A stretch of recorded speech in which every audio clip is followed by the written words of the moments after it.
애초에 이런 집안하고 인연을 맺으려고 한 것부터가 실수였어. 우리 주희가 무슨 죄라고. 그 어미의 그 자식이구만. 바로 그때였어요. 제 손이 물잔으로 향했어요. 의식하지도 못한 순간이었죠. 그렇게 안 사돈 면전에 저도 모르게 물을 뿌렸어요. 어머니, 아들 원우의 놀란 목소리가 들렸어요. 이게 무슨 짓이야? 당신 미쳤어? 안 사돈이 벌떡 일어났어요. 그의 값비싼 셔츠는 완전히 젖어버렸죠. 제 아들과 제 삶을 모욕할 권리는 당신에게 없습니다. 당신의 말은 물로 씻어내야 할 만큼 더럽군요. 그래서 제가 씻겨드린 건데 불쾌하신가요? 그날의 일을 말씀드리기 전에 제 이야기를 잠깐 들려드릴게요. 저는 이제 72이 되었습니다. 아직도 매일 아침 일찍 일어나 작업실로 향하는 제 모습을 보면 젊었을 때와 별반 다르지 않은 것 같아요. 다만 거울을 볼 때마다 깊어진 주름과 하얗게 센 머리가 세월의 흐름을 실감하게 하죠. 지금은 문화재 복원가로 일하면서 하루하루를 소중하게 보내고 있어요. 젊었을 때는 나전칠기 작가였어요. 전통 문양을 현대적으로 재해석한 작품들을 만들었죠. 특히 해외 전시회에서 좋은 평가를 받았을 때는 정말 꿈을 이룬 것 같았어요. 그때는 앞으로의 제 삶이 이렇게 크게 바뀔 거라고는 상상도 못했답니다. 그날도 평소와 다름없는 봄날이었어요. 작업실로 가는 길에 커피를 사려고 골목을 돌아 나왔는데 제 눈앞에서 작은 여자아이가 인형을 주우려고 갑자기 차도로 뛰어들었어요. 그때 과속으로 달려오던 트럭이 있었죠. 순간적으로 몸이 먼저 반응했어요. 아이를 끌어안아 도로 밖으로 밀어냈는데 제 왼손이 트럭 바퀴에 깔리고 말았어요. 병원에서 깨어났을 때 가장 먼저 든 생각은 이제 어떻게 작품 활동을 하지? 였어요. 나전칠기는 양손이 필수거든요. 한동안 정말 절망스러웠죠. 매일 밤 차라리 그냥 지나칠 걸 하는 생각도 들었어요. 왜냐하면 저에게는 먹여 살릴 아들 때문이었어요. 그러다 어느 날 그 아이의 어머니가 병실로 찾아오셨어요. 우리 수민이를 살려주셔서 정말 감사합니다. 평생 은인으로 모시겠습니다. 그 어머님이 눈물을 흘리시며 제 손을 잡았을 때 이상하게도 마음이 편안해졌어요. 제가 잃은 건 한 손뿐이었지만 살린 건 한 생명이었으니까요. 그때부터였을까요? 제 인생을 다른 관점으로 보기 시작했어요. 재활치료를 받으면서 우연히 만난 문화재 복원 전문가 김현수 선생님이 제게 새로운 길을 제시해 주셨어요. 조숙 씨, 당신의 섬세한 감각이라면 문화재 복원에서도 충분히 해낼 수 있을 거예요. 양손이 꼭 필요한 건 아니에요. 오히려 한 손으로 하면 더 집중할 수 있을지도 모르죠. 처음에는 반신반의했어요. 하지만 점차 이 일의 매력을 느끼기 시작했죠.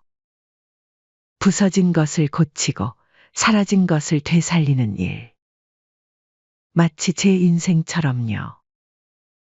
깨진 도자기 조각을 맞추고 바랜 단청의 색을 되살리면서 저도 모르게 제 상처도 조금씩 아물어가는 것을 느꼈어요. 한 손으로 작업하는 게 쉽지는 않았어요. 하지만 포기하지 않고 매일매일 연습했죠. 손으로 할 때와는 다른 방법을 찾아야 했어요. 때로는 좌절도 많이 했지만 그때마다 제가 살린 그 아이를 떠올렸어요. 그러면 이상하게 힘이 나더라고요. 점차 한 손으로도 섬세한 작업을 할 수 있게 되었어요. 오히려 더 집중력이 생겼달까요. 양손으로 할 때는 미처 보지 못했던 세세한 부분들이 보이기 시작했죠. 불완전함 속에서 완벽을 찾는다. 는 게 제 작업 철학이 되었어요. 문화재도 시간이 흐르며 자연스럽게 깨지고 바래고 부서지잖아요. 하지만 그 속에서 역사의 흔적을 찾고 그것을 현재로 이어주는 것. 그게 바로 제가 하는 일이 되었어요. 특히 제 아들 원우가 제 가장 큰 힘이 되어 주었어요. 어릴 때부터 공부도 잘했지만 무엇보다 따뜻한 마음을 가진 아이였죠. 지금은 대기업에서 열심히 일하고 있어요. 처음 대기업에 합격했다고 연락이 왔을 때 얼마나 기뻤는지 모르겠어요. 다른 어머니들처럼 저도 아들 뒷바라지하느라 고생 많이 했거든요. 어머니, 제가 이렇게 성공할 수 있었던 건 다 어머니 덕분이에요. 어머니가 한 손으로도 포기하지 않고 일하시는 모습을 보면서 저도 힘을 낼 수 있었어요. 원우가 이런 말을 할 때마다 코끝이 찡해져요. 힘들 때도 많았지만 이렇게 잘 자라준 게 정말 감사하죠. 얼마 전 원우가 결혼하고 싶은 여자를 만났다고 했어요. 주희라는 친구인데 처음 들었을 때는 솔직히 걱정이 많았어요. 대기업에 다니는 아들과 달리 저는 한쪽 손이 없는 장애인이고 나이도 많고 게다가 문화재 복원이라는 제 직업을 어떻게 생각할지도 걱정되더라고요.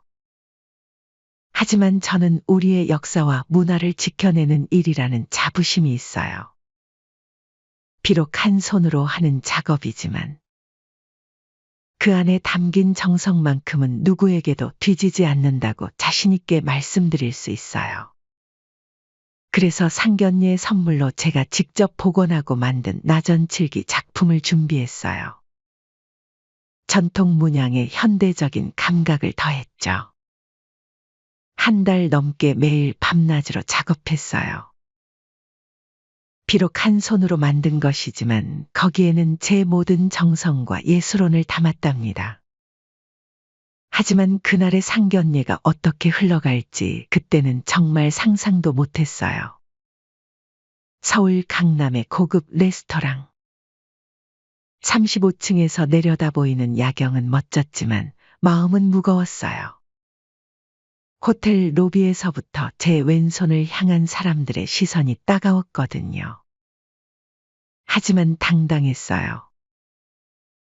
이 한 손으로 한 생명을 구했고 오랫동안 문화재를 복원해 왔으니까요. 어머니, 걱정 마세요. 잘 될 거예요. 원우가 그렇게 말했지만 이상하게 마음이 편치 않았어요. 정성스럽게 준비한 나전칠기 선물을 다시 한번 확인했어요. 한 달 넘게 밤낮으로 작업한 특별한 작품이에요. 제가 가진 모든 정성과 기술을 담았죠. 우리나라 전통 문화의 아름다움을 보여주고 싶었거든요. 예약된 룸에 들어서자 안사돈 내외분이 와 계셨어요. 첫인상부터 불편했죠.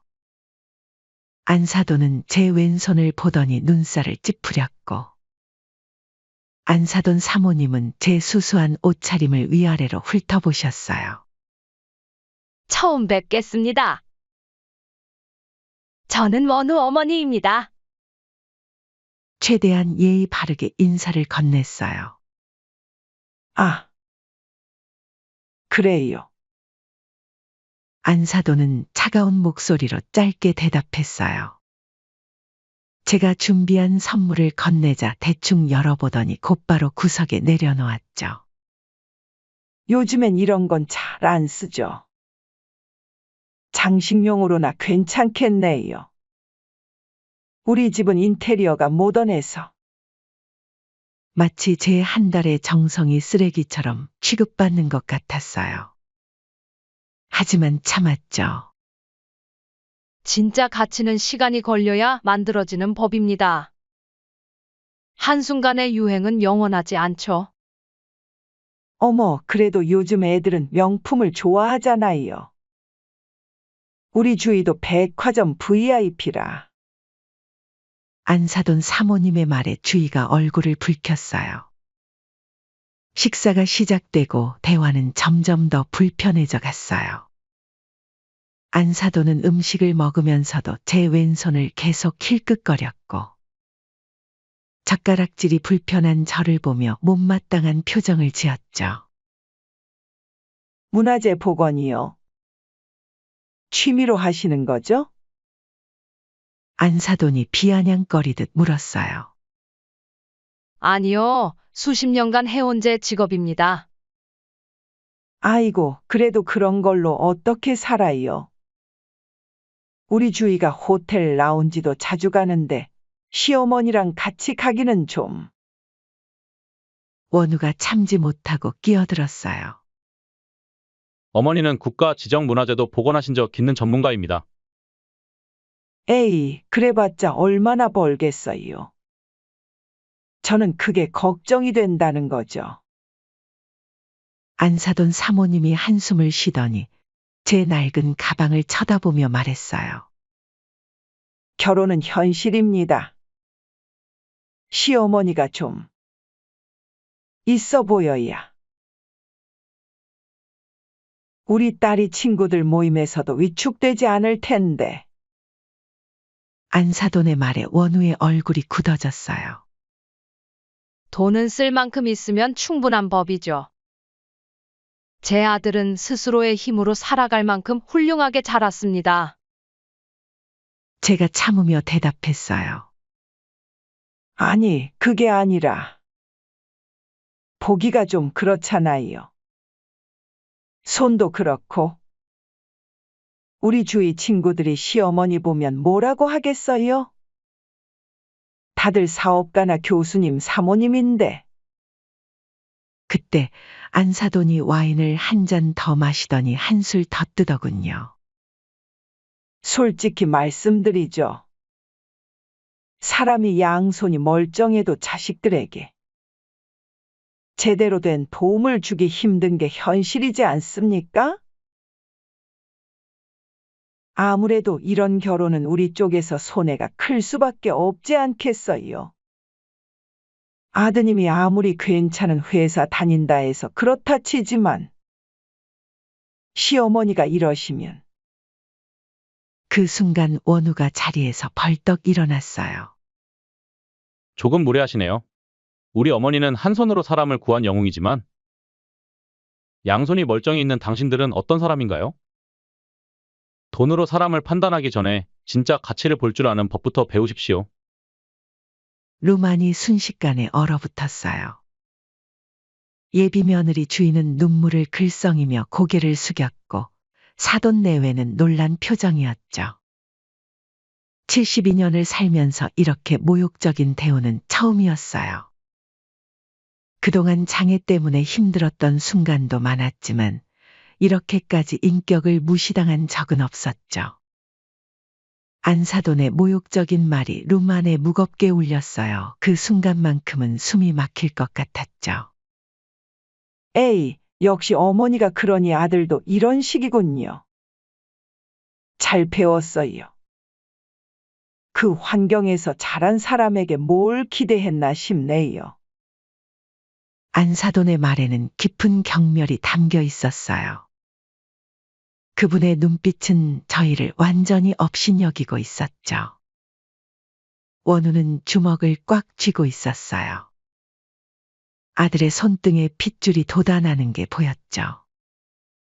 평소에 침착하고 예의 바른 모습은 온데간데 없고 분노로 떨리는 목소리로 말했어요. 지금 우리 어머니를 모욕하시는 겁니까? 모욕이라니? 난 그저 사실을 말하는 것뿐인데. 안사돈이 와인을 한 모금 더 마시며 비웃듯 말했어요. 솔직히 말해서 한 손으로 밥도 제대로 못 먹으시는 분이 나중에 손주도 봐주셔야 할 텐데 말이죠.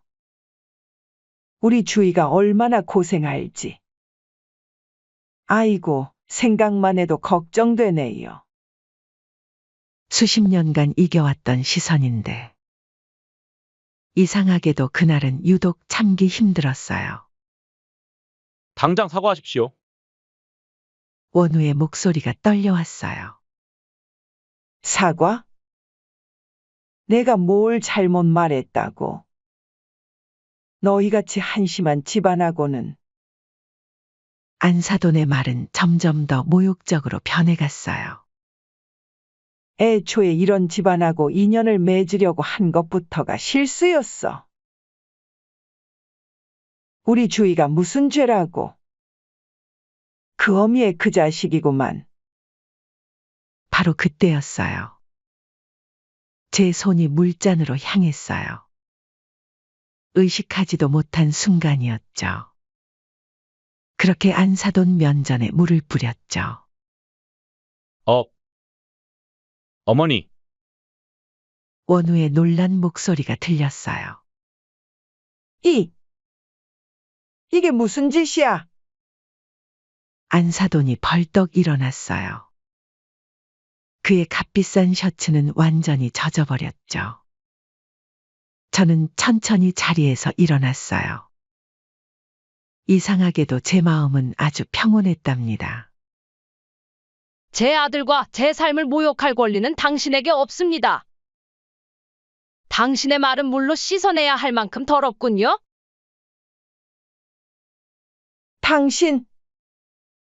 당신이 감히?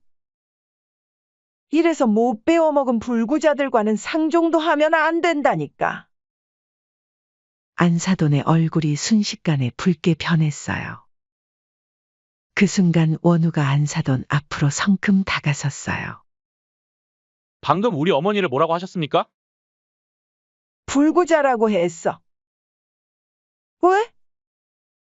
사실이잖아. 한쪽 손도 없는 주제에 이런 망신을. 안사돈의 목소리는 이제 고함이 되어 있었어요. 원우가 차갑게 웃었어요. 불구자라고요? 그런 말씀을 하시는 당신이야말로 진짜 불구인 것 같네요.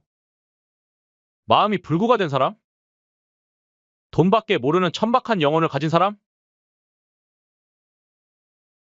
이 버르장머리 없는 놈이. 네가 감히 나한테. 안사돈이 테이블을 내리치며 소리쳤어요. 버르장머리요? 제가 지금 무슨 말 틀린 게 있습니까? 우리 어머니는 한 생명을 구하기 위해 자신의 손을 잃으셨어요. 하지만 당신은 멀쩡한 두 손으로 뭘 하셨죠? 돈 자랑밖에 모르시는군요. 너. 당장 무릎 꿇고 사과해. 안사돈의 고함이 더 커졌어요. 이 버르장머리 없는 놈이. 네가 감히 나한테. 버르장머리요? 제가 지금 무슨 말 틀린 게 있습니까? 너희 같은 것들이 뭘 안다고. 우리 딸을 망치게 생겼으니. 안사돈의 말은 점점 더 악의에 찬 것이 되어갔어요. 망치게요? 그 잘나신 따님이 얼마나 훌륭하다고. 저는요, 저희 어머니께 사람을 무시하거나 겉으로 판단하지 말라고 배웠어요. 원우의 말에 안사돈이 다시 비웃듯 말을 잘랐어요. 대기업에서 겨우 과장 주제에. 너 같은 놈이 우리 딸고는 너무 격이 다르다고. 격이요. 그렇죠? 정말 격이 다르네요. 당신들처럼 돈만 알고 사는 사람들하고는 정말 격이 많이 다르고 말고요. 뭐? 너 지금 우리를 모욕하는 거야? 안사돈이 자리에서 벌떡 일어났어요. 모욕이요? 아닙니다. 그저 사실을 말씀드린 것뿐이에요. 당신들이 우리 어머니께 하신 것처럼요. 이런 무례한? 너희 모자가 우리 앞에서 이렇게 큰 소리를 치다니. 예의가 있어야지. 안사돈의 목소리가 레스토랑 룸 안에 울렸어요. 됐다. 이제 더 이상 말하고 싶지도 않아. 이런 집안하고는 절대 인연을 맺을 수 없어. 주희야, 가자. 안사돈이 일어서려는데 제가 차갑게 말했어요. 가실 필요 없습니다. 저희가 나가겠습니다. 오늘 정말 많이 배웠네요. 돈이면 다 된다고 생각하시는 당신들의 천박함을. 그렇게 저와 아들은 조용히 일어났어요. 원우야, 이제 가자. 더 이상 할 말이 없구나. 어디 가? 이거 다 물어내고 가야지. 내 옷이 얼마짜린 줄 알아? 안사돈이 히스테릭하게 소리쳤어요. 제가 문 앞에서 돌아보며 마지막 말을 했어요. 그깟 돈 얼마든지 물어드릴 테니까 걱정하지 마세요. 당신들의 천박함을 씻어내기에는 그 한 잔도 부족했나 봐요. 그렇게 우리는 그 자리를 떠났어요. 호텔을 나서는 순간 이상하게도 제 마음이 너무나 홀가분해졌어요. 어쩌면 이렇게 끝나는 게 맞았는지도 모르겠다는 생각이 들었죠. 어머니, 정말 멋지셨어요. 엘리베이터 안에서 원우가 제 손을 꼭 잡아주었어요. 아니야, 우리 아들 더 멋있던데? 그렇게 그날의 상견례 이후로 몇 달이 지났을 무렵 아들 원우는 평소처럼 열심히 회사에 다녔고 저는 여전히 문화재 복원 일을 하면서 조용한 일상을 보내고 있었죠. 그런데 어느 날 뜻밖의 전화 한 통을 받았어요. 혹시 강조숙 선생님이신가요? 수화기 너머로 젊은 여성의 목소리가 들렸어요. 네, 그런데요. 저는 30년 전 선생님께서 구해주신 수민이에요. 순간 제 심장이 멎는 것만 같았어요. 그날의 기억이 파도처럼 밀려왔죠. 차도에 뛰어든 작은 아이, 달려오던 트럭, 그리고 수민이? 정말 너구나. 아이고, 무슨 일이야. 목소리가 떨렸어요. 네, 어머님께서 우연히 유튜브에서 선생님 관련 다큐멘터리를 보시고는 그때 그분이 맞다며 저에게 연락해보라고 하셨어요. 30년이나 지났는데도 그날의 은인을 잊지 못하고 마음속에 담아두고 있었거든요. 수민이는 이제 어엿한 사회인이 되어 있었어요. 작은 IT 회사를 창업해서 운영하고 있다고 했죠. 선생님 덕분에 제가 이렇게 살아서 제 꿈을 이룰 수 있었어요. 정말 감사합니다. 그날 저녁 수민이를 만났어요. 30년 전 그 작은 아이는 이제 당당한 회사 대표가 되어 있었죠. 선생님, 저희 회사가 이제 조금씩 성장하고 있어요. 저의 인생을 살게 해주신 은인이신데 혹시 저희 회사에서 강연을 해주시면 안 될까요? 그 말을 듣는 순간 문득 원우가 생각났어요. 우리 아들도 IT 쪽에서 일하고 있는데. 다음 날 아들 원우를 수민이에게 소개해줬어요. 아들은 처음에는 어색해했지만 이야기를 나누다 보니 금세 의기투합했죠. 어머니, 수민 씨 정말 대단하세요. 신기술 개발에도 투자를 많이 하시고. 원우의 눈이 반짝였어요. 그렇게 몇 달이 지났어요. 원우는 점점 더 자주 수민이의 회사를 찾았고 두 사람은 자연스럽게 가까워졌죠. 어머니, 제가 수민 씨와 진지하게 만나보려고 해요. 어느 날 원우가 수줍게 말했어요. 수민 씨와 잘 될 것 같아요, 어머니. 원우가 행복한 표정으로 말했어요. 몇 달 동안 두 사람은 서로를 알아가며 점점 가까워졌죠. 수민 씨, 겉으로 보이는 것만 보지 않아요? 첫 만남에서 제가 가장 놀란 건 대표님이 직원들과 이야기하는 모습이었어요. 말 한마디, 행동 하나하나에 진심이 담겨 있더라고요. 원우의 말에 제 마음이 따뜻해졌어요. 그날 트럭 앞에서 구했던 그 작은 아이가 이렇게 훌륭한 사람으로 자랐다는 게 믿기지 않았거든요. 어머니, 이번 주말에 수민 씨가 저희 집에 오시기로 했어요. 어머니께 정식으로 인사드리고 싶다고 하시네요. 그렇게 수민이가 우리 집을 찾았어요. 선생님. 제가 원우 씨 어머님이 바로 저를 구해주신 분이라는 걸 알았을 때 정말 운명이라고 생각했어요. 수민이는 제 손을 꼭 잡고 눈물을 글썽였어요.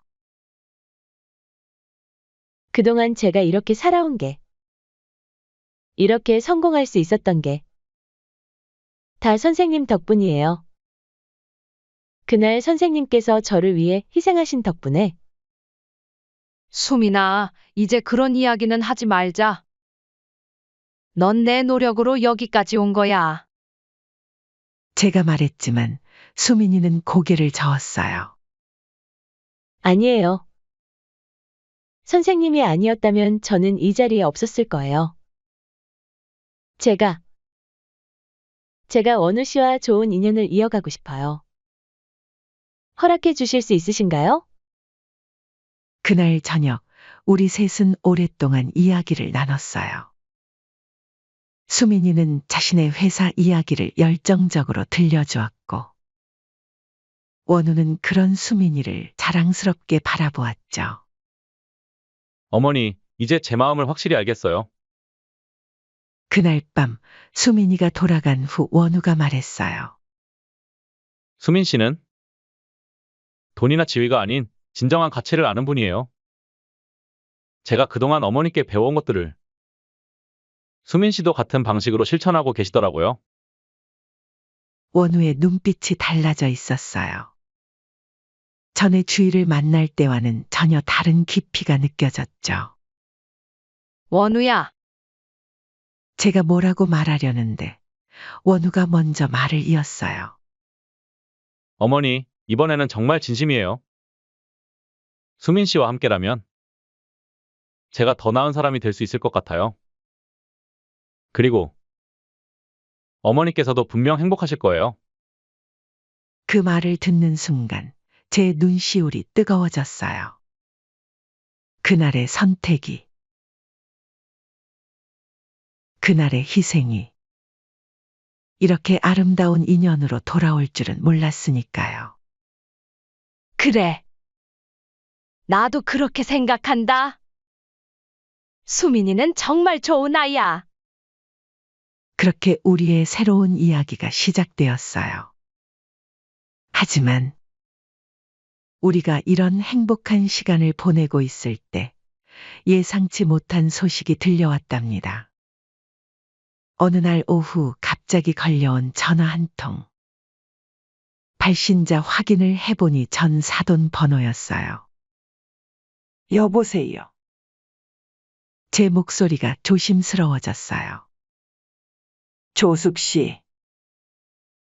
지금 원우 씨 약혼자가 저희 주위 회사 대표님이라고 들었어요. 안사돈의 목소리가 떨렸어요. 네, 어떻게 그런 일이? 단도직입적으로 말씀드릴게요. 저희와 있었던 일. 말하지 말아주시죠. 여전히 고압적인 그 말투. 하지만 이제는 예전과 달리 그저 안쓰럽게만 느껴졌어요.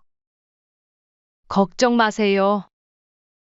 그런 이야기는 하고 싶지도 않습니다. 전화 너머로 잠시 침묵이 흘렀어요. 그래요, 고마워요. 안사돈의 목소리가 한층 작아졌어요. 네. 그럼 이만 끊도록 하죠. 전화를 끊으며 쓴웃음이 났어요. 세상에는 아직도 남의 시선만 두려워하는 사람들이 있다는 게 참 안타까웠거든요. 다음 날 파혼한 예비 며느리 주희가 스스로 회사를 그만뒀다는 소식이 들려오더군요. 그렇게 시간이 흘러 원우와 수민이의 결혼식 날이 왔어요. 결혼식장에서 수민이는 세상에서 제일 아름다운 신부였어요. 어머니, 제가 평생 수민이를 행복하게 해줄게요. 원우가 약속했어요. 선생님. 아니, 이제 어머님이라고 불러도 될까요? 수민이가 제 손을 잡고 눈물을 글썽였어요. 그래, 우리 며느리. 따뜻하게 대답했어요. 결혼식이 끝나고 며칠 뒤 동네 마트에서 우연히 안사돈을 마주쳤어요. 멀리서 저를 보더니 급히 다른 방향으로 돌아서는 모습이 보였죠. 아직도 그렇게 사시나. 마음 한켠이 쓸쓸해졌어요. 하지만 곧 따뜻한 미소가 제 입가에 번졌어요. 이제 제게는 더 소중한 가족이 생겼으니까요. 1년이 지난 지금 원우와 수민이는 정말 행복하게 잘 살고 있어요. 얼마 전에는 임신 소식도 들려왔어요. 어머님, 이제 곧 할머니 되세요. 수민이가 그 소식을 전해줬을 때 저는 참 많이 울었답니다. 가끔 그날의 상견례를 떠올려요. 그때는 정말 힘들었지만 지금 생각하면 그날이 있었기에 이런 행복이 찾아온 게 아닐까 싶어요. 이제는 문화재 복원 일도 수민이 회사의 자문으로도 참여하고 있어요.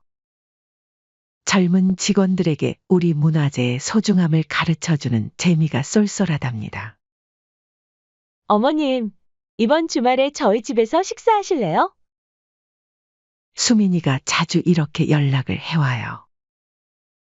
세상의 진정한 가치는 돈이나 지위가 아니라 서로를 향한 진심이라는 걸 이제야 모두가 알게 된 것 같아요.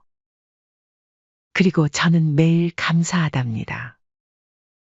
그날 그 아이를 구하기로 한 제 선택에. 그리고 그 선택이 이렇게 아름다운 인연으로 이어진 것에.